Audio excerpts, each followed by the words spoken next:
Celui qui creuse une fosse y tombe. Si un aveugle conduit un aveugle, ils tomberont tous les deux dans un trou.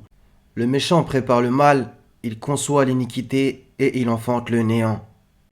Il ouvre une fosse, la creuse et tombe dans la fosse qu'il avait faite. Son iniquité retombe sur sa tête et sa violence redescend sur son front. Salam les frères et sœurs, aujourd'hui je vais faire une petite vidéo concernant le fait de se faire du tort à soi-même, avec ses propres mains, se causer du tort et du coup aller à sa propre perte, comme par exemple Sourate 103, par le temps, l'homme est certes en perdition, lisez le verset 3.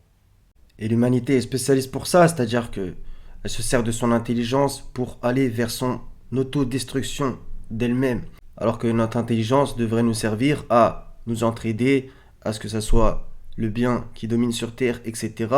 Un petit peu comme la technologie qui pourrait être utilisée pour le bien, mais hélas qui est dévoyée et utilisée pour le mal, l'oppression, la guerre, etc. Courir à sa propre perte avec ses propres outils.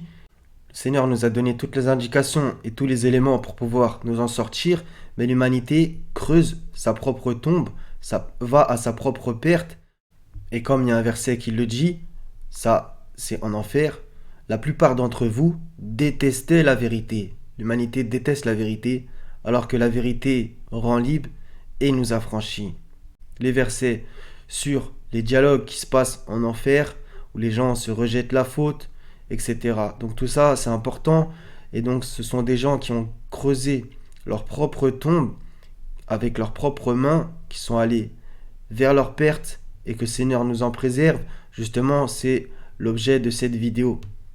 Donc c'est la branche sur laquelle on est assis, donc se faire du mal à soi-même et aussi en faire aux autres. Si vous faites le bien, vous le faites à vous-même. Et si vous faites le mal, vous le faites à vous-même aussi. Malheur à ceux qui appellent le bien mal et le mal bien. Cessez de faire le mal, apprenez à faire le bien. Les ténèbres ne sont pas semblables à la lumière. Au jour de la résurrection, nous placerons les balances exactes, et nulle âme ne sera lésée en rien. Au jour de la résurrection, nous lui sortirons un écrit qui lui sera déroulé. Lis ton écrit, aujourd'hui tu te suffis d'être ton propre comptable. L'arrogance précède la ruine et l'orgueil précède la chute.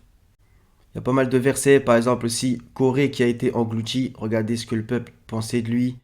Il y a aussi les passages en enfer où les gens se rejettent la faute, etc. Dans la 7, par rapport les gens sur le mur, El-Araf, etc. C'est super intéressant.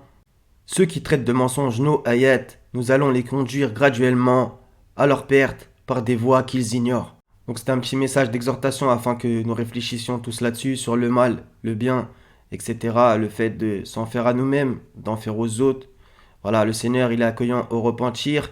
Donc essayons de ne pas causer notre propre perte à cause de ce que nos mains ont acquis ou de ce que nos mains n'ont pas fait, c'est-à-dire pas assez de bien, puisque le Seigneur, il est prompt à juger, il pèse tout et personne n'est lésé. Allah ne laisse personne, fût du poids d'un atome. Ce sont les hommes qui se font du mal à eux-mêmes. Donc voilà les frères et sœurs, concourons dans les bonnes œuvres par la grâce du Seigneur.